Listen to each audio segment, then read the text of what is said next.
નમસ્કાર, ગુજરાત ફર્સ્ટના ડિજિટલ પ્લેટફોર્મમાં આપનું સ્વાગત છે। હું છું આપની સાથે વિકાસ મકવાણા। તો આ મિડલ ઇસ્ટનું યુદ્ધ કે જે 26મા દિવસમાં પહોંચી ગયું છે ને 26મા દિવસે હવે ધીમે ધીમે તેના ડાયમેન્શન બદલાઈ રહ્યા છે ને આ યુદ્ધમાં મુખ્ય ચહેરા કોણ છે? એક છે બેન્જામિન નેતન્યાહુ, બીજા છે ડોનાલ્ડ ટ્રમ્પ અને ઈરાન તરફથી કોણ છે કોઈને ખબર નથી, કારણ કે આખી લીડરશિપ જેટલા પણ નેતા બચેલા છે IRGC એ તમામ યુદ્ધમાં આ બંને સામે લડી રહ્યા છે। પણ ટ્રમ્પ કે જે દર અઠવાડિયે કોઈને કોઈ નિવેદન આપતા હોય છે એના કારણે યુદ્ધની દિશા સતત બદલાઈ રહી છે।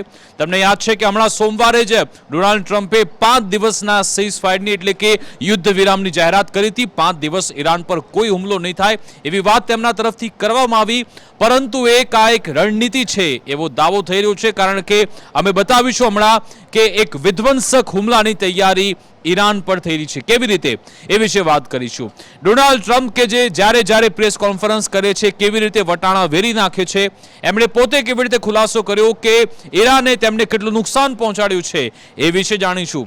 સાથે સાથે ઈરાન તરફથી શું દાવા કરવામાં આવે છે, કારણ કે ડોનાલ્ડ ટ્રમ્પ તો એ ડોળ કરી રહ્યા છે કે અમારી વાતચીત સતત ચાલી રહી છે, અમારો સંવાદ ચાલી રહ્યો છે, પણ નામ નથી આપી રહ્યા। લોકો પૂછી રહ્યા છે કે કોની સાથે ઈરાનમાં તમે વાત કરો છો? ડોનાલ્ડ ટ્રમ્પ કહી રહ્યા છે એ તો હું નહીં કહી શકું, પણ હા એક પ્રતિષ્ઠિત વ્યક્તિ છે જેની સાથે વાત કરી રહ્યો છું, એની સામે ઈરાને ડોનાલ્ડ ટ્રમ્પની કેવી મજાક ઉડાવી એ વિશે વાત કરીશું। આ બધાની વચ્ચે યુદ્ધ પૂર્ણ થઈ જાય એ માટેના કેવા પ્રયત્નો થઈ રહ્યા છે। ગઈકાલે 2 મોટા અપડેટ્સ આવ્યા, એ કે પ્રધાનમંત્રી મોદી અને અમેરિકાના રાષ્ટ્રપતિ ડોનાલ્ડ ટ્રમ્પ એ બંનેનો સંવાદ થયો હતો, એ બંનેની ટેલિફોનિક વાતચીત થઈ અને ત્યારબાદ પાકિસ્તાન પણ વચ્ચે કૂદ્યું છે। શહબાઝ શરીફ એ પણ દાવો કરી રહ્યા છે કે અમે પણ મધ્યસ્થીની ભૂમિકા નિભાવી શકીએ છીએ, શાંતિ દૂતની વાતો કરી રહ્યું છે પાકિસ્તાન। આખરે શું વાત છે, કયા આમાં દેશો જોડાયેલા છે અને જે ઓબ્જેક્ટિવ સાથે અમેરિકા મેદાનમાં ઉતર્યું હતું કે અમે અહીંયા રિઝીમ બદલી નાખીશું, સાથે સાથે મેઇન ઓબ્જેક્ટિવ તો એ જ હતો કે મિડલ ઇસ્ટમાં ઈરાન જે નમતું જોખવા તૈયાર નહોતું અને એમાં મિડલ ઇસ્ટના મુસ્લિમ દેશોમાં જ તિરાડ પડી જાય એનો હેતુ હતો, પણ હવે ઉલટી ગંગા વહી રહી છે। કેવી રીતે મુસ્લિમ દેશો હવે ધીમે ધીમે એક થઈ રહ્યા છે, તમામ દેશો એક થઈને અમેરિકા ઇઝરાયલને સીધી રીતે જવાબ આપી રહ્યા છે, એ વિશે પણ એનાલિસિસ કરીશું। શરૂઆત કરીએ સૌથી પહેલા બ્રેન્ટ ક્રૂડ ઓઇલના ભાવ ક્યાં પહોંચ્યા છે એ તમને બતાવી દઈએ।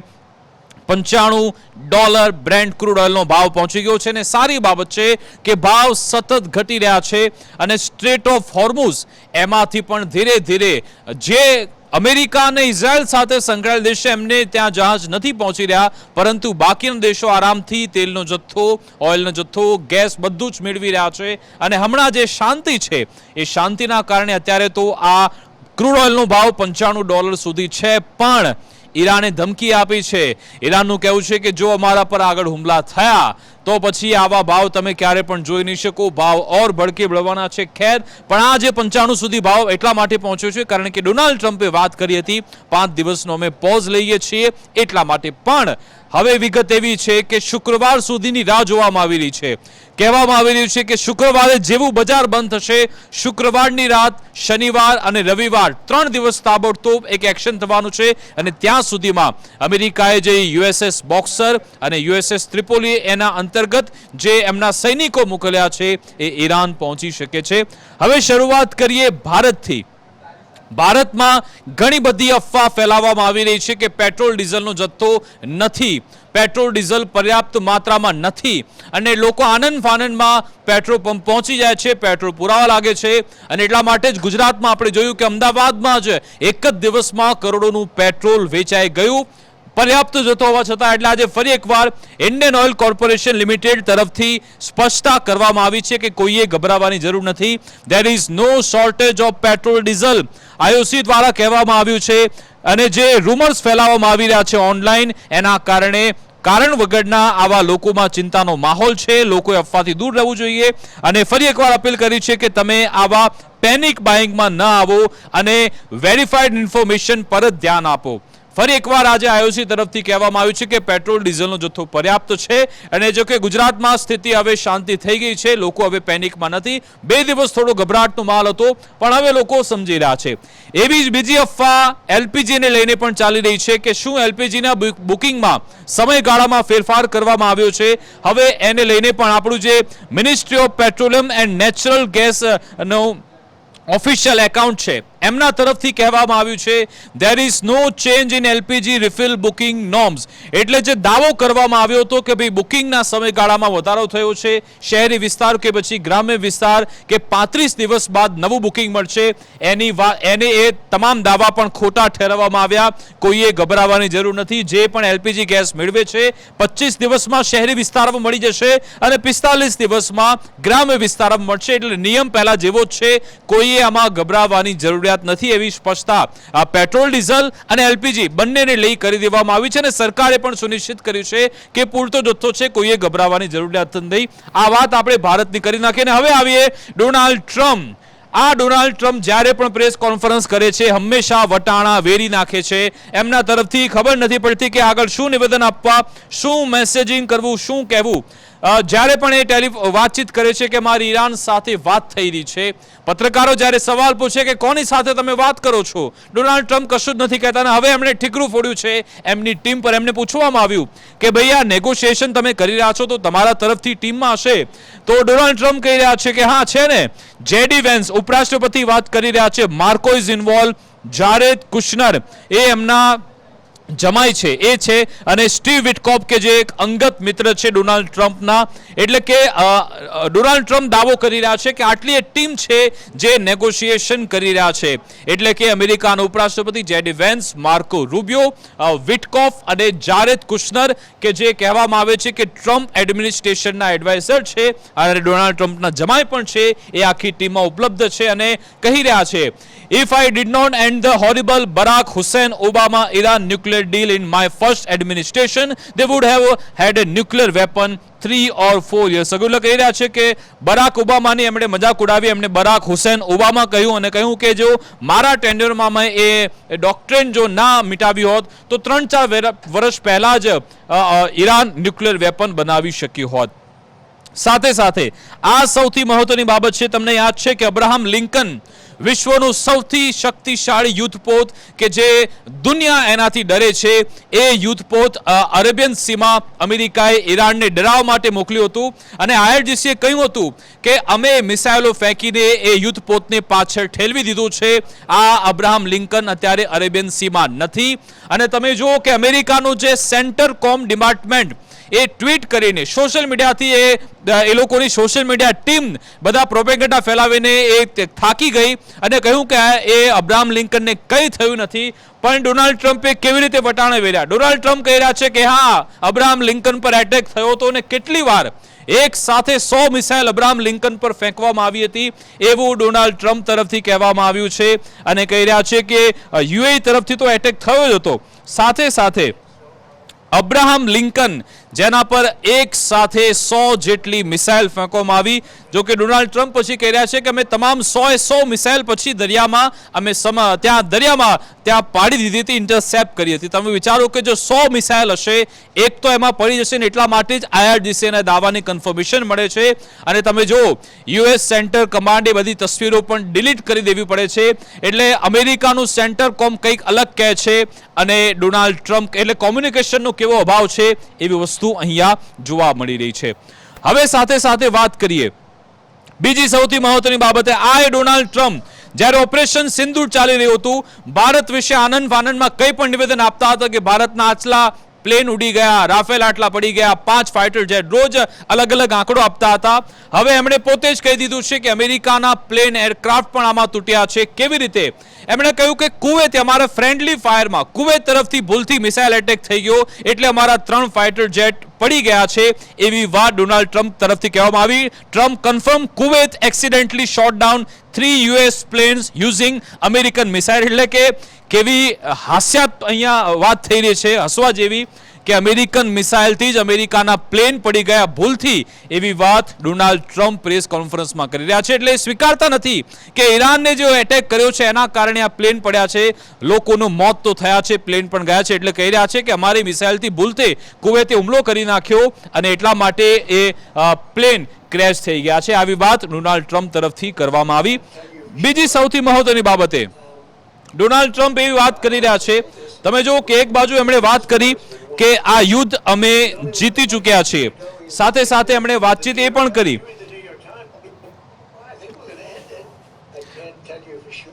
એમના તરફથી કહેવામાં આવ્યું કે અમે ટેબલ ટોક ચાલી રહી છે, અમારો સંવાદ થઈ રહ્યો છે, પણ અહીંયા દાવો એમ કરી રહ્યા છે this war has been won, the one and only likes to keep it going is the fake news. You read the New York Times, it's like we are not winning a war. એટલે કે આના જ્યાં સમાચાર પત્ર છે, new York times હોય કે પછી એબીસી ન્યૂઝ હોય, CNN હોય, એ નામ લઈને અમેરિકા કહી રહ્યું છે કે એ બધા ફેક ન્યૂઝ ચલાવી રહ્યા છે. જો તમે એ ન્યૂઝ જોશો તો તમને લાગશે કે અમેરિકા હારી ગયું છે, પણ અમેરિકા અહીંયા જીતી ગયું છે.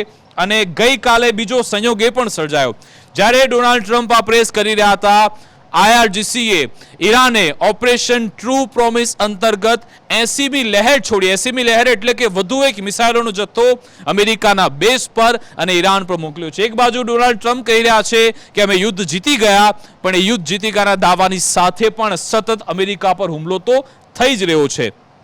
સાથે સાથે હવે જે હું વાત કરી રહ્યો હતો કે આ ઈરાનના પ્રેસિડેન્ટ છે મસૂદ પેજિશ્કિયાન, અને હું એના મૂળમાં જાઉં તો જે શરૂઆતમાં ઘણું વિશ્લેષણ એ થયું કે ઇઝરાયલ અને અમેરિકાએ ઈરાન પર એટેક કેમ કર્યો.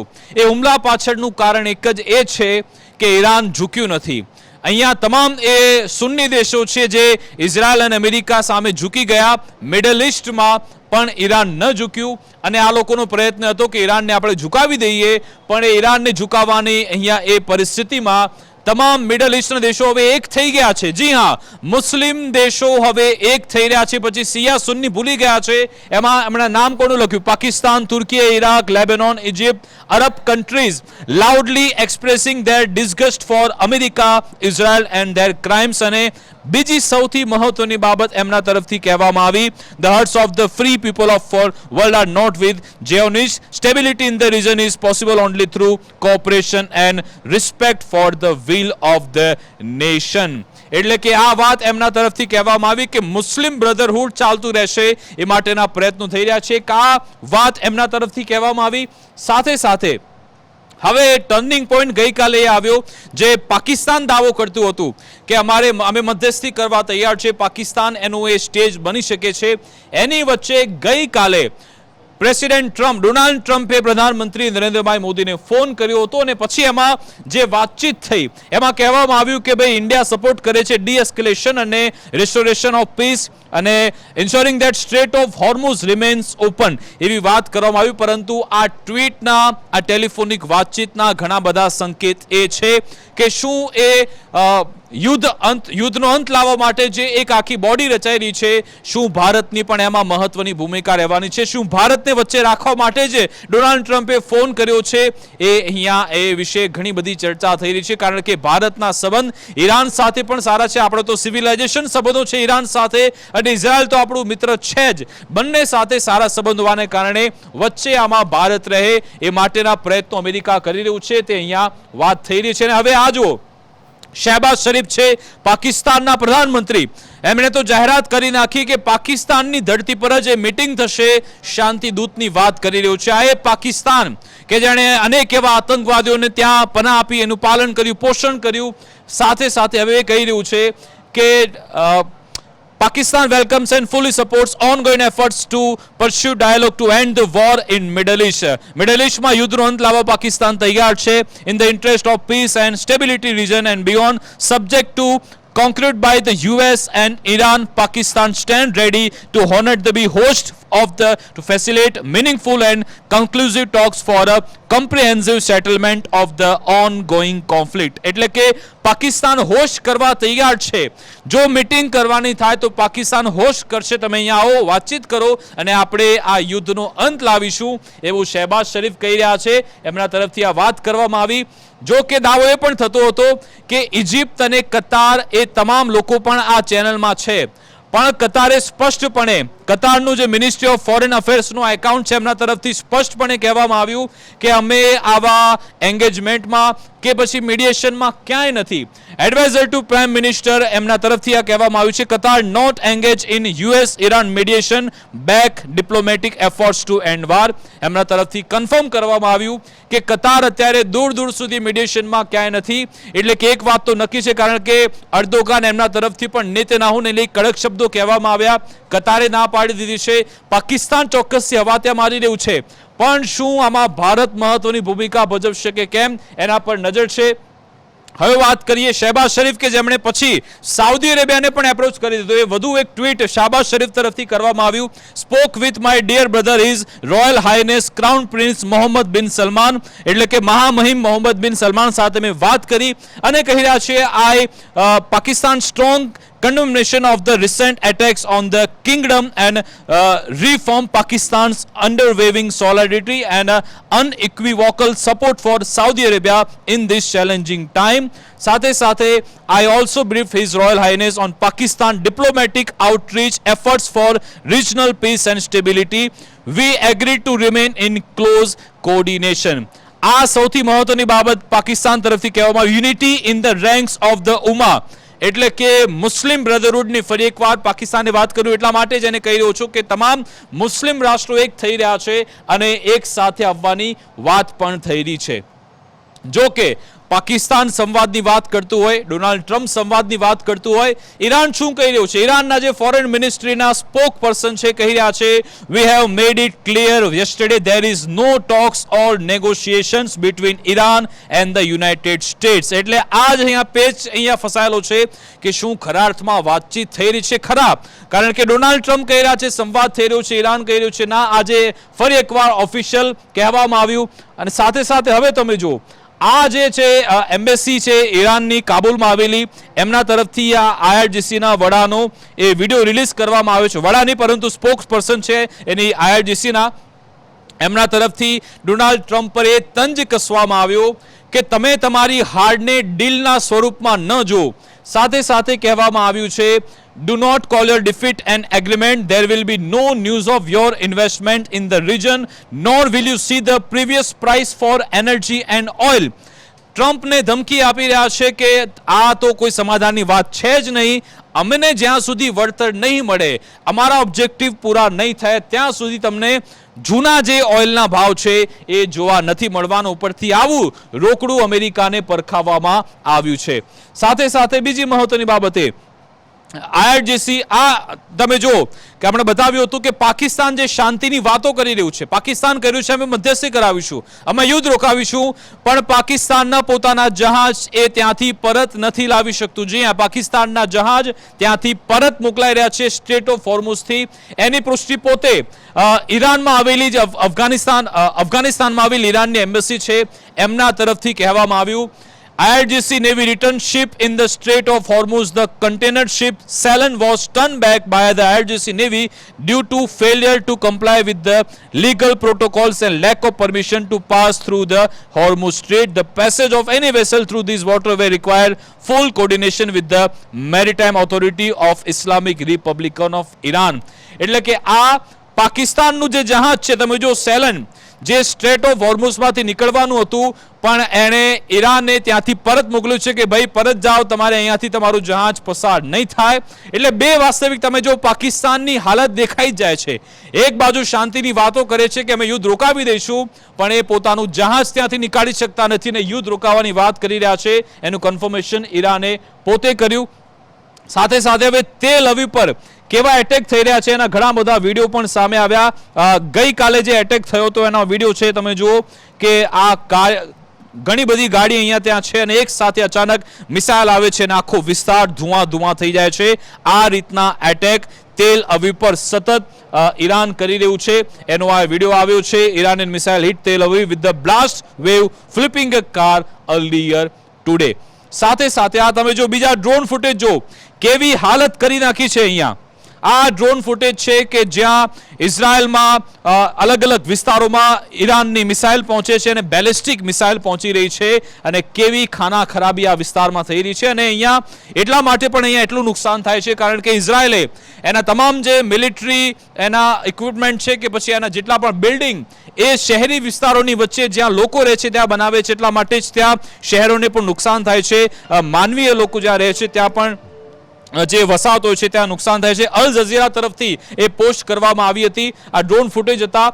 સાથે સાથે બીજા તમે જુઓ કે જે બેલિસ્ટિક મિસાઇલની સાથે જે ક્લસ્ટર બોમ્બ રાખવામાં આવે છે એના વિડીયો પણ સાથે રિલીઝ કરવામાં આવે છે IRGC તરફથી. એ પણ આપણે જોયું કે Iran launches fresh wave of ballistic missile toward Tel Aviv with multiple impact site reported. તમે જો કે આ મિસાઇલ આવી એની સાથે સાથે ક્લસ્ટર બોમ્બ, ઝુમખા બંધ બોમ્બ આવી રહ્યા છે, એટલે કે નીચેથી ભલે આયરન ડોમ એક ઉપર મિસાઇલ મોકલે એની સામે ઘણા બધા એવા ક્લસ્ટર બોમ્બ આવે છે જેને રોકી શકાતા નથી. આ બધી તસવીરો કે જ્યાં તેલ અવીવમાં નુકસાન પહોંચ્યું છે. અને અહીંયા ઈરાનની સફળતા એનું એ છે કે પહેલા જ્યારે મિસાઇલ મોકલે ઈરાન તો વચ્ચે જોર્ડન આવે, ઈરાક આવે, આટલા બધા દેશ આવે. એના પછી ઈરાનની પોતાની ડિફેન્સ કેપેસિટી છે, 5 જેટલા લેયર છે સિક્યોરિટીના, એને પાર કરીને ઈરાનની મિસાઇલ અહીંયા પહોંચે છે અને આવી તબાહી આ તમામ વિસ્તારોમાં થઈ રહી છે. અને સાથે સાથે હવે મહત્વની બાબત એ છે કે FPV ડ્રોનનો એક વિડીયો પણ રિલીઝ થયો તો તમે જુઓ કે કેવી રીતે ત્યાં ઈરાકમાં આવેલું આ અમેરિકાનું એરબેઝ છે તેને કેવી રીતે ઉડાવવામાં આવ્યું એ વિશેનો એક વિડીયો પણ રિલીઝ થયો છે. તમે જુઓ FPV ડ્રોન વિડીયો છે આ, કે ડ્રોન આવે છે અને પછી એ તમામ વિસ્તારો તમે જુઓ કે આ વિસ્તારો ટાર્ગેટ કરવામાં આવ્યા. આ ડ્રોન FPV ડ્રોન છે અને જે પણ લોકેશન પર તે ટાર્ગેટ કરે છે એને ઉડાવી દેવા. રડાર સિસ્ટમ જે પણ હોય, જે સેન્થલ હોય એને પણ ઉડાવી દેવામાં આવે છે. સાથે સાથે જેટલા પણ ત્યાં મેન એવા પોઈન્ટ છે તમે જો કે અહીંયા એટેક કરવામાં આવ્યો એ વિસ્તાર પણ ઉડાવી દેવામાં આવ્યો. અહીંયા આવેલું જે ઇન્ફ્રાસ્ટ્રક્ચર છે એમાં પણ આગ લાગી ગઈ. આ રીતના ડ્રોન એટેક કરવામાં આવી રહ્યા છે.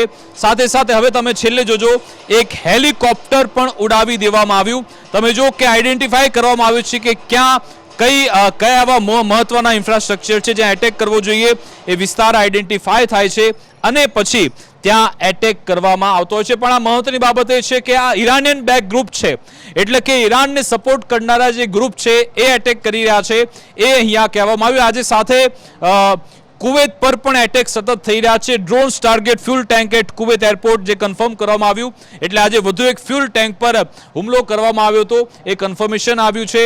અને સાથે સાથે એવું નથી કે ફક્ત ને ફક્ત ઈરાન જ હુમલો કરતો, ઇઝરાયલ પણ જોરદાર હુમલા કરે છે. પણ આ તહેરાનમાં જે રીતે એટેક થયો તો તમે જો આ વિડીયો છે ઇઝરાયલની સ્ટ્રાઇકના. ઇઝરાયલે જે તહેરાન પર ઈરાન પર એટેક કર્યો ત્યાં કેવી તબાહી મચાવી, આખું આકાશ લાલ થઈ ગયું અને કેવી જ્વાળાઓ અહીંયા જોવા મળી રહી છે. વેસ્ટ ઓફ તહેરાનના દ્રશ્યો છે જ્યાં આવી તબાહી ઇઝરાયલે મચાવી છે, જેના વિડીયો સામે આવ્યા. 2 વિડીયો છે કે જેમાં ઇઝરાયલ તરફથી આવી સ્ટ્રેટેજિક એટેક ઈરાન પર કરવામાં આવે છે. અને હવે આ સૌથી મહત્વની બાબત, જે મહત્વના મોટા સમાચાર આ તમામ છે અમેરિકાના સોલ્જર. રોયટર્સે પોતે એનો રિપોર્ટ કર્યું છે. અમેરિકાનું જે આખું ગ્રુપ છે 82 airborne division to the middle East, એટલે કે આ સૌથી મોટા સમાચાર એ છે.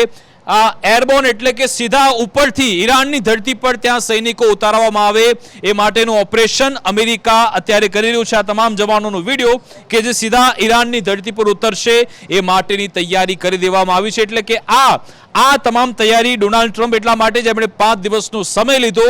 કહેવાય રહ્યું છે કે શુક્રવારની રાત્રે એક વિધ્વંસક હુમલો ઈરાન પર થવા જઈ રહ્યો છે અને જે USS ત્રિપોલી હોય કે પછી USS બોક્સર એની મદદથી શુક્રવારે એક મોટું ઓપરેશન અમેરિકા ઈરાન પર કરશે એની પૂરેપૂરી તૈયારી. એટલે કે સ્ટ્રેટ ઓફ હોર્મુઝથી લઈ કે પછી ચાબહારથી લઈ કે પછી ત્યાં જે ખર્ગ આઇસલેન્ડ છે ત્યાં એ તમામ જગ્યાએથી ચારે બાજુથી ઈરાન પર એટેક થાય તો નવાઈ નહીં. પણ તમે જો કે તમે એ અમેરિકન સોલ્જર જોયા એની સાથે ઈરાન શું કહી રહ્યું છે એ વિડીયો આવ્યા બાદ એડમિરલ અહેમદેનનો આ મેસેજ છે જેને અફઘાનિસ્તાનમાં આવેલી ઈરાનની એમ્બેસી એણે મેસેજ આપ્યો છે કે અમે આની વર્ષોથી રાહ જોતા હતા. એ શું કહી રહ્યા છે?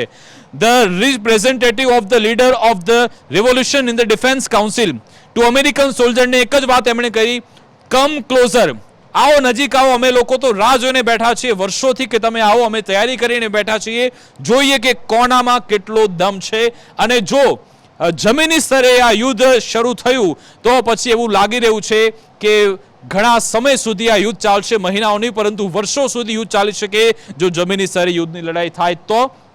અને સાથે સાથે આ એક વિડીયોએ દુનિયાભરમાં ચર્ચા જગાવી છે કે શું હવે ન્યુક્લિયર બોમ્બનો ઉપયોગ થવાનો છે. અને આ એકાઉન્ટ છે એ કુવૈત નેશનલ ગાર્ડ છે એમના તરફથી વિડીયો રિલીઝ કરવામાં આવ્યો અને લોકોને સમજાવવામાં આવી રહ્યા છે કે ભાઈ જો લીકેજ થાય, રેડિયેશન આવે એવી પરિસ્થિતિમાં તમારે શું કરવું. આ રીતનું એક એજ્યુકેશન જેવો વિડીયો આપવામાં આવ્યો છે કે આવા સમયગાળામાં જો ન્યુક્લિયર એટેક થાય છે તો તમારે શું ધ્યાન રાખવું. કુવૈત તરફથી, નેશનલ ગાર્ડ તરફથી આ વિડીયો રાખવામાં આવ્યો છે. એને લઈ ચિંતા વધી છે કે શું કોઈ એવા પ્લાનની તૈયારી થઈ રહી છે, કુવૈતને શું કોઈ એવી અણસાર આવ્યો કે ન્યુક્લિયરનો ઉપયોગ થઈ શકે છે. એટલા માટે જ પોતાના નાગરિકોને સમજાવવામાં આવી રહ્યા છે. એટલા માટે આ વિડીયોને લઈ ખૂબ ચર્ચાઓ થઈ રહી છે. હવે વાત કરીએ ઇરાકી ઓફિશિયલ, આ Iraq grants paramilitary groups right to respond to attack. હવે વધુ એક દેશ ઇરાક, ઈરાન નહીં, ઇરાક તરફથી કહેવામાં આવ્યું છે કે national security council decision granting paramilitary groups to right to respond after suspected US strike in Anbar killed 15 people. Iraq કહી રહ્યું છે, ઇરાકનું કહેવું છે કે અમેરિકા અને ઇઝરાયલની સ્ટ્રાઇકમાં અમારા નિર્દોષ 15 લોકોના મોત થયા અને હવે અમને પણ રિસ્પોન્ડ કરવાનો અધિકાર છે. અમે તમારા પર એટેક કરીશું. એટલે કે અહીંયા વધારે વિધ્વંસક થઈ શકે છે. જો ઈરાન પણ સીધી રીતે કદાચ એવું બની જાય, આ તો શક્ય નથી પણ કદાચ આ રીતનું જો એસ્કેલેશન થાય તો ઇરાક પણ એક અલગ મોરચો ખોલી શકે છે, એની પૂરેપૂરી શક્યતા છે. તો ઓવરઓલ આ પરિસ્થિતિ અત્યારે છે. આટલા એક અપડેટ છે કે જેમાં અલગ અલગ દેશો તરફથી અલગ અલગ વાત કહેવામાં આવી રહી છે, અલગ અલગ નિવેદન છે. પણ એની સામે શું આ 5 દિવસ બાદ કંઈક મોટું થવાનું છે એને લઈ તમામ લોકો ચિંતાતુર છે. કારણ કે ક્રૂડ ઓઇલના ભાવ માંડ અત્યારે સેટ થઈ રહ્યા છે. જો યુદ્ધ વધારે એસ્કેલેટ થયું તો ભાવ ભડકે બળશે અને એની આગ ન માત્ર ઈરાન કે અમેરિકા કે ઇઝરાયલ પરંતુ દુનિયાભરમાં ફેલાશે એ વાત નક્કી છે. એની વચ્ચે શાંતિનો રસ્તો તપાસવામાં આવી રહ્યો છે. આશા રાખીએ કે બહુ જલ્દી આ શાંતિનો રસ્તો મળી જાય, શાંતિથી આ યુદ્ધ પૂર્ણ થઈ જાય અને તમામની સેફ એક્ઝિટ આ યુદ્ધમાંથી થઈ જાય. એ જ આપણા સૌ માટે સારું છે. જોઈશું કે આમાં હવે શાંતિ થાય છે કે યુદ્ધ ઓર વધારે ઉગ્ર બને છે. આવી રીતે તમામ અપડેટ્સ આપના સુધી પહોંચાડતા રહીશું. અમને રજા આપશો. નમસ્કાર.